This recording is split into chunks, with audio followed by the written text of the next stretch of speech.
কিন্তু কোন নেতৃত্ব যদি যারা সরাসরি এখান কোন রাজনৈতিক দলের সাথে এই ভোটের সময় ঘোরাফেরা করেন, প্রকাশ্যে বলছি জেলা সম্পাদক, জেলা প্রেসিডেন্ট এবং জেলার চেয়ারম্যান যারা আছেন, আমি বলবো আপনারা পরিষ্কার তাকে সাসপেনশন লেটার পাঠিয়ে দিন।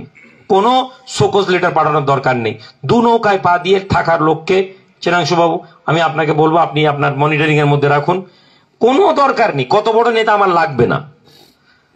আমি আগেও বলেছি রিক্সাওয়ালা, ভ্যানওয়ালা, চাষি ভুষিদেরকে নিয়ে আমরা কাজ করে নেব, কিন্তু আমরা দ্বিচারী লোককে নিয়ে, এই দ্বিচারিতার জন্য এত পিছিয়ে আছি আমরা।